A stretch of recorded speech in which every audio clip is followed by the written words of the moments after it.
સાયન્સના કોમર્સ ડિપાર્ટમેન્ટમાં આપ સર્વનું હાર્દિક સ્વાગત છે. વિદ્યાર્થી મિત્રો, આપણે જોઈ રહ્યા છીએ અત્યારે ચેપ્ટર નંબર 4 વાણિજ્ય પત્રનું સ્વરૂપ. તો વાણિજ્ય પત્રનું જ્યારે આપણે સ્વરૂપ જોઈ રહ્યા હોય ત્યારે વાણિજ્ય પત્ર શું છે એના વિશેનો આપણે વિગતે ખ્યાલ મેળવ્યો છે કે ભાઈ વાણિજ્યિક હેતુસર લખાતા જે કંઈ પત્રો છે એને વાણિજ્યિક પત્ર વ્યવહાર કહેવામાં આવે છે. આ જે પત્ર વ્યવહાર છે એની અંદર બે ભાગની અંદર એને ડિવાઈડ કરવામાં આવે છે. એક પત્ર છે એને આપણે નિયમિત રીતે કે જ્યારે પણ પત્ર લખીએ ત્યારે એનું નિયમિત સ્વરૂપ હોય, જેમ કે સંબોધન છે, તારીખ છે, એનું આંતરિક સરનામું છે, એનું શીર્ષક છે, પછી એના પેરેગ્રાફ જે છે તો એ લખતા હોય છે, શુભેચ્છા દર્શક સમાપન લખતા હોય છે અને સહી કરતા હોઈએ છીએ. તો આટલી વસ્તુ એનો નિયમિત સ્વરૂપનો નમૂનો છે. ત્યાર પછીની આપણે પ્રસંગોપાતની વાત કરીએ તો મિડાણ છે, કાર્બન કોપીની નોંધ છે, વિષય સૂચક રેખા છે, સંદર્ભ સૂચક રેખાઓ છે, ધ્યાનાકર્ષક રેખાઓ છે, ત્યારબાદ ટપાલ રવાનગીની નોંધ હોય, તાજા કલમ હોય એટલે કે પોસ્ટસ્ક્રિપ્ટ હોય, આ બધી વસ્તુઓ જે છે એ પ્રસંગોપાત લખાય છે. તો આ બધા વિશે આપણે વિગતે જોઈ રહ્યા છીએ. ત્યારે આપણે જોઈ ગયા છીએ કે શીર્ષક કેવી રીતે લખાય, ત્યારબાદ પત્રની તારીખના કેટલા પ્રકાર છે, બ્રિટિશ પદ્ધતિ અને અમેરિકન પદ્ધતિ બંને વિશે આપણે વિગતે જોઈ ગયા છીએ. ત્યાર પછી આંતરિક સરનામું કેવી રીતે લખાય અને એ કયા ક્રમની અંદર લખાય છે એના વિશેનો પણ આપણે અભ્યાસ કરેલો છે.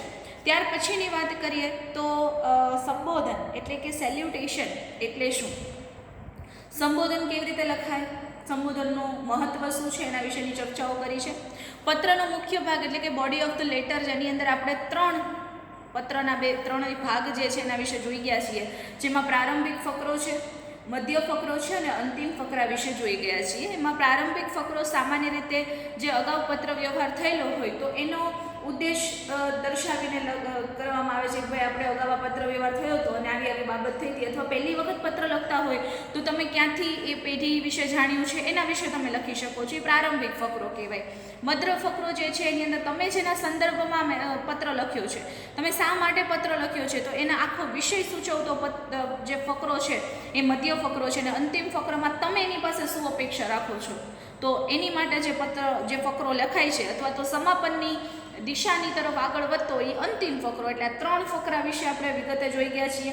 છેલ્લે આપણે શું લખીએ છીએ કે આપના ત્વરિત પ્રત્યુત્તરની અપેક્ષા સહ અથવા તો eagerly waiting for your favourable reply, એવું ઇંગ્લિશની અંદર આપણે લખતા હોઈએ છીએ. અને થેન્કિંગ યુ એના જગ્યાએ થેન્ક યુ એવું આપણે લખીએ તો વધારે સારું લાગે છે. આજે આપણે જોવાનું છે શુભેચ્છા દર્શક સમાપન. આજે આપણે શું જોવાનું છે? શુભેચ્છા દર્શક સમાપન, કોમ્પ્લિમેન્ટરી ક્લોઝ. હવે જેટલું મહત્વ સંબોધનનું છે ને એટલું જ મહત્વ સમાપનનું પણ છે. સંબોધનની સાથે સાથે તમારું સમાપન છે ને એ એવું દર્શાવે છે કે તમે એ વ્યક્તિ સાથે કેટલા ઘનિષ્ઠ સંબંધથી જોડાયેલા છો. તમારી સાથે એનો સંબંધ કેવો છે, ફોર્મલ રિલેશનશિપ છે કે ઇનફોર્મલ રિલેશનશિપ છે, તમે એની સાથે બહુ ઘનિષ્ઠ સંબંધ ધરાવો છો કે માત્ર ને માત્ર વ્યાવસાયિક કે વ્યાપારિક સંબંધો ધરાવો છો, એ તમારા આ શુભેચ્છા દર્શક સમાપનથી ખ્યાલ આવી જાય છે. એટલે કે વ્યક્તિઓના સંબંધની નિકટતા વિશેની જાણ તમને આ શુભેચ્છા દર્શક સમાપનથી મળી રહે છે. તો એની માટે આપણે કઈ રીતે જાણી શકીએ કે વ્યક્તિની સાથેનો ઘનિષ્ઠ સંબંધ કેટલો છે? તો કે પહેલું આપણે શુભેચ્છા દર્શક સમાપન લઈએ.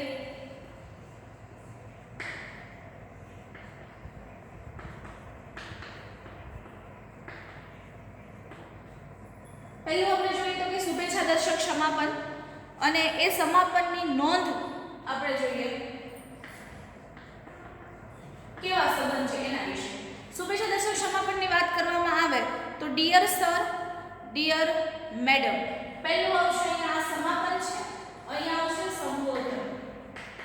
તમે કેવું સંબોધન કરો તો તમે કેવું સમાપન કરી શકો છો અને એની શું નોંધ લેવાય છે એના વિશેની વાત કરીએ તો ડિયર સર, ડિયર મેડમ અથવા સર, તમે એવું લખતા હોય ડિયર સર, ડિયર મેમ અથવા મેડમ અથવા તો સર, આવું તમે લખો છો તો સમાપન શું હોવું જોઈએ?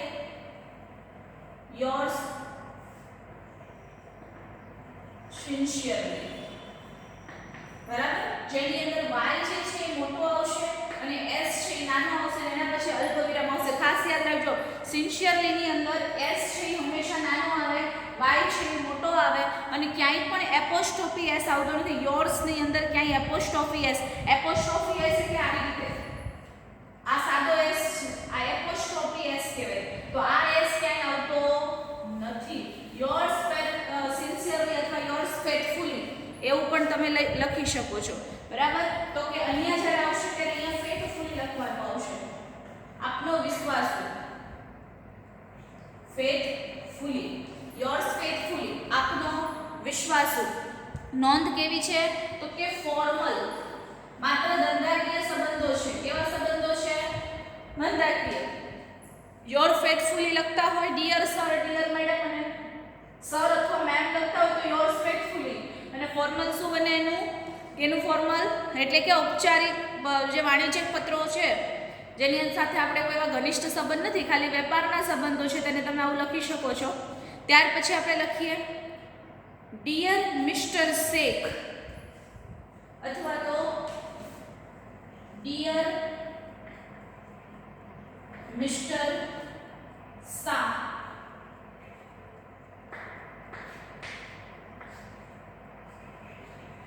Dear missus Parikh.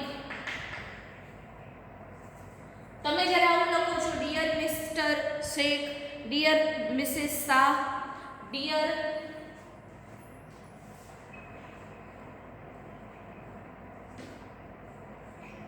નીલમ,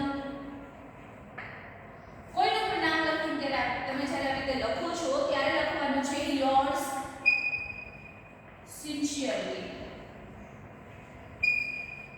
બરાબર. Yours sincerely. આ ઇનફોર્મલ એટલે કોઈ પણ પ્રકારનો પત્ર વ્યવહાર જે ઇનફોર્મલ હોય કે જેની અંદર તમારે વ્યાવસાયિક રીતે કોઈની સાથે ચર્ચા નથી કરવાની, આ ફોર્મલ પત્ર વ્યવહાર છે. આ છે ઇનફોર્મલ પત્ર વ્યવહાર કે જેની અંદર તમારે એની સાથે કોઈ વાણિજ્યિક પત્ર વ્યવહાર નથી, પરંતુ કોઈને તમે બર્થડે વિશ કરો છો, કોઈને તમે કોઈ નવું ઓપનિંગ કર્યું છે કોઈને બ્રાન્ચની, તો તમે એને તમારે બેસ્ટ વિશિસ કર્યો તો એને તમે ગ્રીટિંગ્સ આપવું છે એટલે કે શુભેચ્છાઓ આપવી છે, ત્યારે તમે આવી રીતે પત્ર લખી શકો. ડિયર મિસિસ પરીખ, ડિયર નીલમ, ડિયર મિસ્ટર શાહ અને એમાં યોર સિન્સિયરલીથી તમારે એનો પત્રનું સમાપન કરવાનું છે. અને બહુ જ ઘનિષ્ઠ સંબંધ હોય તો આપણે શું લખીએ છીએ? જેમ કે અત્યંત ઘનિષ્ઠ સંબંધો માટે, અત્યંત ઘનિષ્ઠ સંબંધો માટે, અત્યંત જો ઘનિષ્ઠ સંબંધો હોય કોઈની સાથે તો આપણે એનું સંબોધન કેવી રીતે કરીએ છીએ? My dear. કેવી રીતે કરીએ છીએ? માય ડિયર સાગર.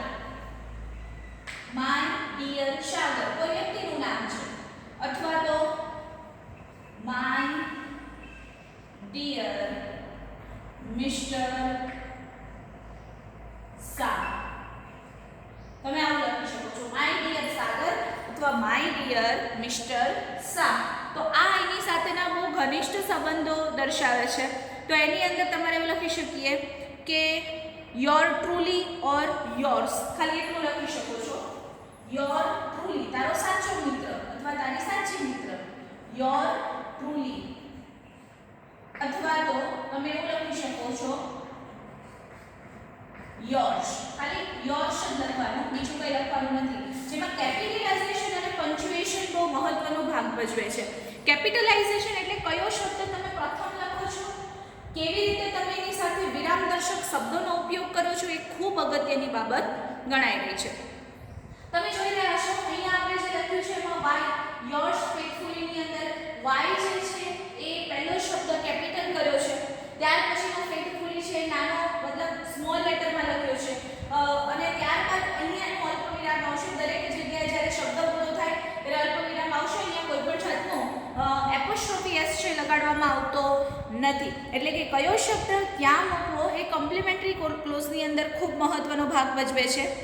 ક્યાંય પણ એપોસ્ટ્રોફી ચિહ્નનો ઉપયોગ થતો નથી અને છેલ્લે અલ્પવિરામ એટલે કે કોમાનો ઉપયોગ કરવામાં આવે છે. એટલે ખાસ આ શબ્દ યાદ રાખવાનો છે, આ વસ્તુ યાદ રાખવાની છે. ફરી એક વખત જોઈએ તો કે શુભેચ્છા દર્શક સમાપન જ્યારે લખવાનું હોય ત્યારે સંબોધન જેટલું મહત્વનું હોય છે એટલું જ મહત્વનું સમાપન હોય છે. તમારું સંબોધન અને સમાપન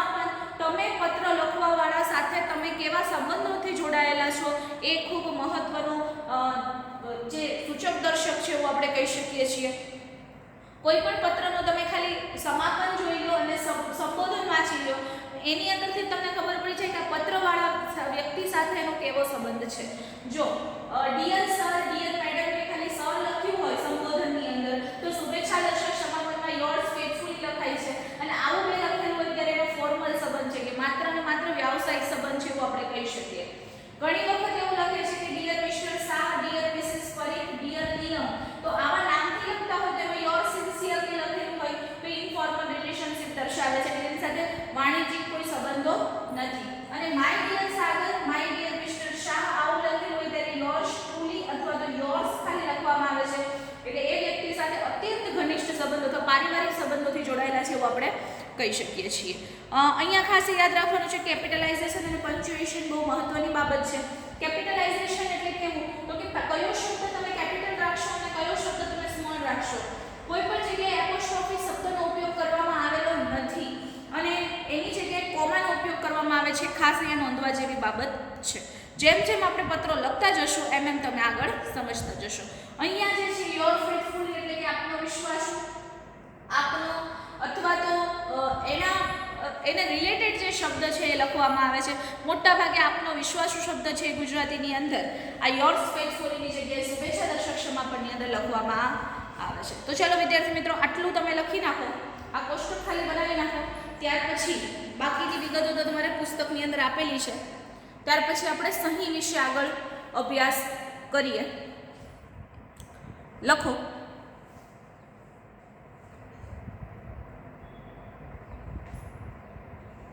શુભેચ્છા દર્શક સમાપન.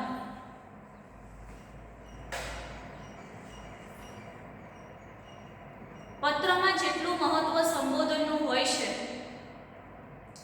એટલું જ મહત્વ શુભેચ્છા દર્શક સમાપનનું પણ હોય છે. પત્રમાં સંબોધન અને સમાપન બંને પત્ર મેળવનાર સાથે કેવો ઘનિષ્ઠ સંબંધ ધરાવે છે એના વિશેનો ખ્યાલ આવે છે. કોષ્ટક બનાવો. ઉપર લખો શુભેચ્છા દર્શક સંબોધન, એની બાજુમાં લખો શુભેચ્છા દર્શક સમાપન અને છેલ્લે નોંધ. એનો આખો કોષ્ટક બનાવવાનું છે. સામે જો બોર્ડ ઉપર જે રીતે લખ્યું છે એ રીતે લખો. સંબોધન જો હોય એ ડિયર સર, ડિયર મેડમ કે ખાલી સર, તો એમાં શુભેચ્છા દર્શક સમાપન યોર્સ ફેથફુલી આવે. અને નોંધ, ફોર્મલ રિલેશનશિપ અથવા વાણિજ્યિક સંબંધો છે.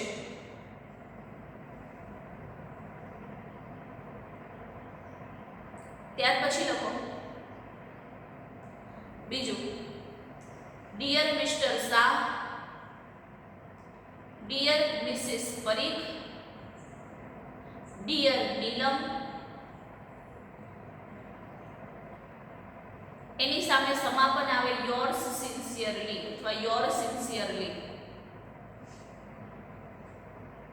નોંધ, એમાં લખો ઇનફોર્મલ રિલેશનશિપ અથવા ઇનફોર્મલ પત્રો માટે વપરાય છે.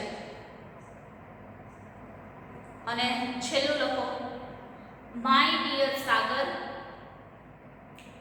માય ડિયર મિસ્ટર શાહ, એની સામે સમાપન જોવો યોર ટ્રુલી, યોર્સ ટ્રુલી અથવા યોર્સ. અત્યંત ઘનિષ્ઠ સંબંધો ધરાવે છે ત્યારે આવા શબ્દોનો ઉપયોગ થાય છે. અહીંયા કેપિટલાઇઝેશન અને પંક્ચ્યુએશન ખૂબ મહત્વનું છે. પહેલો શબ્દ કેપિટલ હોય છે, બાકીના શબ્દો છે એને સ્મોલ લેટરમાં લખવામાં આવે છે અને ક્યાંય પણ એપોસ્ટ્રોફી ચિહ્નનો ઉપયોગ થતો નથી. છેલ્લે અલ્પ વિરામ જે છે એ દર્શાવવામાં આવે છે. તો વિદ્યાર્થી મિત્રો, આ હતું આપણું શુભેચ્છા દર્શક સમાપન. તમને સમજાઈ ગયું છે. જેમ જેમ પત્રો જોતા જશું એમ વધારે માહિતી મેળવતા જશું. કારણ કે આ બધી વસ્તુઓ માત્ર ને માત્ર પત્ર કેવી રીતે લખાય ને શા માટે અગત્યનું છે એ જ દર્શાવે છે. હવે આપણે જોઈશું સહી અથવા હસ્તાક્ષર વિશે. સહી અથવા હસ્તાક્ષર એટલે સિગ્નેચર એક મહત્વનું પાસું પત્રનું કહી શકાય. સહી અથવા હસ્તાક્ષર.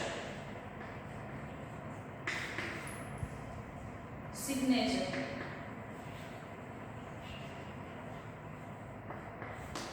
સિગ્નેચર.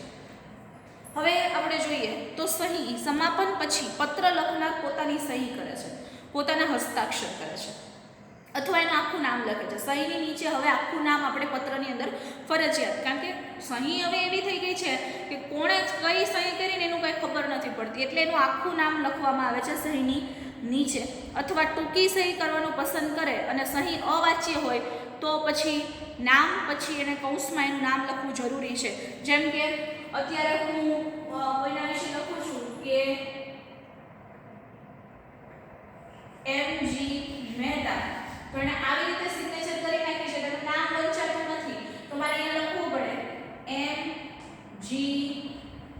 મહેતા. આવું નામ સિગ્નેચર કર્યા પછી લખવું ફરજિયાત છે. અથવા તો એમ લખું છું કે R.H. ત્રિવેદી, તો લખવું પડે R.H. ત્રિવેદી. કારણ કે આ સહી શું કહે છે, કોણે લખેલી છે એવું કંઈ વંચાતું નથી, એટલા માટે તમારે એનું નામ લખવું પડે છે. એટલે કે જે પત્રની બાબતમાં ઉલ્લેખ કરાયો છે એ પત્રના લખાણને અધિકૃત બનાવે છે. સહી જ્યારે તમે કરી દો છો ત્યારે એ પત્ર છે મહત્વનું બની જાય છે.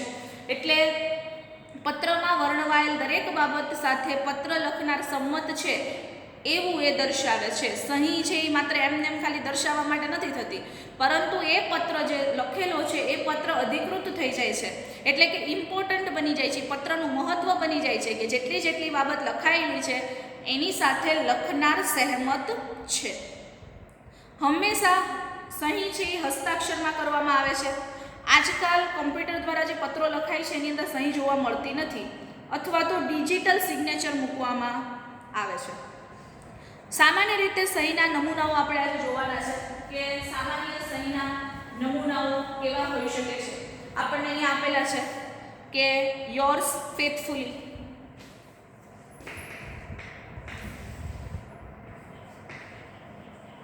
Yours faithfully, M.C. Mehta.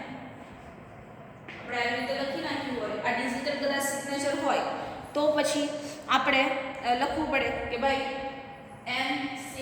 Mehta, તો અહીંયા આપણું નામ લખવું પડે M.C. મહેતા. જો એની સિગ્નેચર વંચાતી હોય તો પછી લખવાની જરૂર નથી, પણ ન વંચાતી તો લખવું પડે. ગુજરાતીમાં આપણે શું લખી શકીએ યોર્સ ફેથફુલી માટે? આપનો વિશ્વાસુ, M.C. મહેતા. તો અહીંયા આપણે લખવું પડે M.C. મહેતા. બરાબર. આ છે પત્ર લખવાની સહીના નમૂનાઓ. પત્ર લખનાર વેપારી પેઢી સ્વતંત્ર રીતે માલિક હોય તો તમે આવી રીતે કરી શકો છો, પરંતુ જો ભાગીદારી પેઢીના સંદર્ભમાં સહીનો નમૂનો લખવાનો હોય તો યોર્સ ફેથફુલી તમારે કેવી રીતે લખવાનું? જો ભાગીદારી હોય તો ભાગીદારી પેઢી હોય તો, કારણ કે ભાગીદારી પેઢી છે તે એક વ્યક્તિ પત્ર ન લખી શકે, લખવું પડે યોર્સ ફેથફુલી. આપણે જે રીતે લખીએ છીએ એ રીતે લખવાનું yours faithfully for single transport.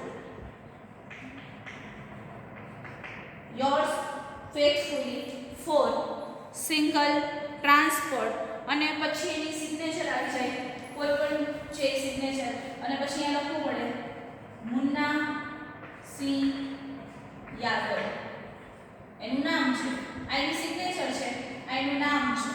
Yours faithfully for single transport, એટલે કે આપનો વિશ્વાસુ સિંગલ ટ્રાન્સપોર્ટ વતી. આપનો વિશ્વાસુ ઈ તો એમ રહે છે, પરંતુ શું લખવાનું છે? સિંગલ ટ્રાન્સપોર્ટ વતી. એટલે અહીંયા લખવું પડે સિંગલ ટ્રાન્સપોર્ટ વતી એની સિગ્નેચર અહીંયા લખવું પડે મુન્નાસિંહ યાદવ, એટલે આવું આપણે લખવું પડે છે. તો આ છે આપણી સિગ્નેચર. અને તમે કોઈના વતી જો સહીનો અધિકાર તમે મેળવેલો હોય, એટલે કે બીજા વતી જ્યારે સહીનો અધિકાર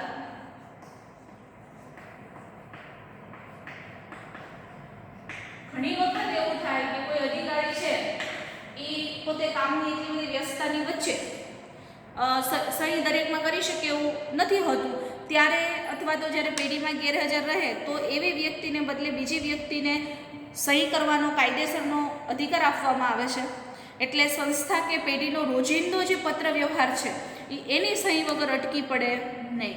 એટલે જુદા જુદા વિભાગના વડાઓએ તેમના અધિકારીઓને પત્ર વ્યવહાર માટે એના વતી સહી કરવાનો અધિકાર આપે છે. તો કેવી રીતે સહી થાય? તો યોર્સ ફેથફુલી અને પી એવું લખવાનું છે, એટલે કે આના વતી અમે લખાણ કરીએ છીએ, એટલા માટે આપણે લખવું પડે yours faithfully, yours faithfully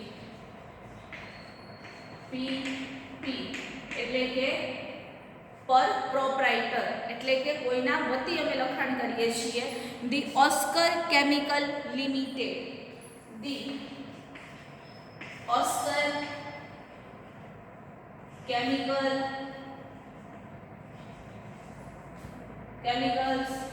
limited. બરાબર. પહેલા શું લખ્યું? યોર્સ ફેથફુલી પીપી, એટલે કે per proprietors, the Oscar chemicals limited, R.M. Parmar. તો અહીંયા લખવું પડે R.M. પરમાર. અને આનું તમારે ગુજરાતી લખવું હોય તો ગુજરાતી તમે કેવી રીતે લખી શકો છો? આપનો વિશ્વાસ શું. તમારે અહીંયા નીચેનો હોદ્દો એક વસ્તુ ખાસ યાદ રાખવાની, નીચેનો તમારે હોદ્દો લખવાનો છે કે ભાઈ કોણે લખ્યું છે? Manager sales. અહીંયા આપણે લખવું પડે આપનો વિશ્વાસ શું, આપનો વિશ્વાસ શું, ધ ઓસ્કર કેમિકલ્સ લિમિટેડ વતી એની સિગ્નેચર દે લઈએ R.M. પરમાર. નીચે લખવું પડે મેનેજર સેલ્સ. કોઈના વતી જ્યારે અધિકાર મળેલો છે ત્યારે એ આવી રીતે પત્ર લખી શકે છે. તો અહીંયા આપણું હવે તમને આટલું સમજાઈ ગયું છે કે ભાઈ આપણે જ્યારે સાદી ભાષામાં પત્ર લખતા હોય ત્યારે યોર્સ ફેથફુલી MC મહેતા અને નીચેનું નામ, આપનો વિશ્વાસુ MC મહેતા અને એનું નામ, આપણે જે સિગ્નેચર કરીએ છીએ એનું નામ ન વંચાતું હોય તો નીચે નામ લખવું ફરજિયાત છે. ભાગીદારી પેટી વખતે લખાતું હોય તો yours sincere your faithfully for single transport, એટલે કે સિંગલ ટ્રાન્સપોર્ટ વતી કોઈ વ્યક્તિએ સહી કરી છે અથવા કોઈ ભાગીદાર છે કે એના વતી આ ભાગીદાર સહી કરે છે એવું કહી શકાય. અને બીજા વતી સહીનો અધિકાર, એટલે કે કોઈ વ્યક્તિ ખૂબ જ કામની અંદર વ્યસ્ત રહે છે તો એને જ્યારે સહી કરવાનો સમય નથી મળતો તો એના વગર સંસ્થા કે પેઢીનું કોઈ પણ પત્ર વ્યવહાર અટકી ન જાય એના માટે બીજાને કાયદાકીય પ્રક્રિયાઓ કરી અને પોતાના વતી સહી કરવાનો એક અધિકાર આપે છે. એને આપણે કહીએ છીએ બીજા વતી સહીનો અધિકાર. તમે yours faithfully PP the Oscar chemicals limited, PP લખી એટલે કે એના વતી અમે લખીએ છીએ એવું આપણે કહી શકીએ છીએ. એની સહી, એનું નામ અને એનો હોદ્દો જે છે એ લખવું ફરજિયાત છે. અહીંયા આપણે લખ્યું છે આપનો વિશ્વાસ ધ ઓસ્કર કેમિકલ્સ લિમિટેડ વતી એની સહી છે, નીચેનું નામ છે R.M. પરમાર અને મેનેજર છે સેલ્સ. તો વિદ્યાર્થી મિત્રો આ તમારા નોટબુકની અંદર તમારે નોંધવાનું છે. લખો સહી અથવા હસ્તાક્ષર, સહી અથવા હસ્તાક્ષર.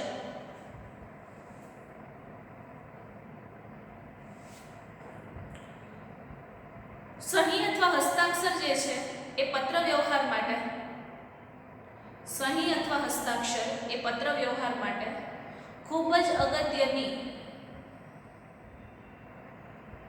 જરૂરિયાત છે. અથવા અગત્યનો ભાગ છે. આખા પત્ર લખ્યા બાદ સહી કરવાથી એ પત્ર અધિકૃત બને છે.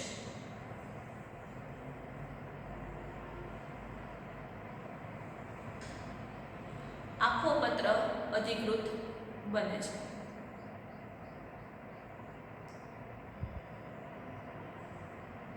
સહી કરવાથી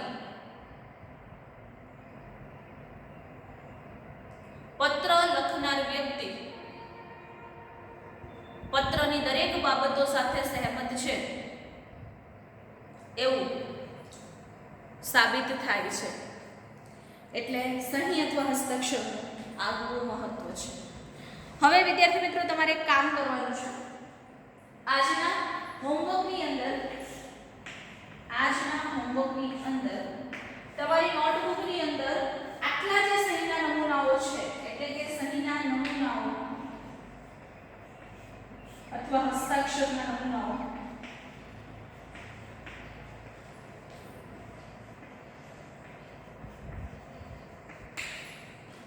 વિગતે લખો. આજે આ સહીના નમૂનાઓ હું તમને નહીં લખાવું, પરંતુ તમારે સહી કે હસ્તાક્ષરના નમૂનાઓ તમારી રીતે વિગતે લખવાના છે. બધા જ કે ભાઈ સ્વતંત્ર માલિકી હોય તો આવી રીતે લખી શકાય, ભાગીદારી પેઢી હોય તો આવી રીતે લખી શકાય, બીજા વખતે સહીનો અધિકાર હોય તો આવી રીતે લખી શકાય. આ સહીના નમૂના તમારે ઇંગ્લિશ અને ગુજરાતી બંને ભાષાની અંદર લખવાના છે. તો વિદ્યાર્થી મિત્રો આપણો નિયમિત જે પત્રનો ભાગ હતો એ અહીંયા પૂરો થાય છે. જ્યારે નેક્સ્ટ લેક્ચરમાં મળીશું ત્યારે આપણે વાણિજ્ય પત્રમાં સમાવાતા જે પ્રસંગોપાત ભાગ છે એના બાબતની વિગતે ચર્ચા કરીશું. તો વિદ્યાર્થી મિત્રો ત્યાં સુધી stay at home, stay safe.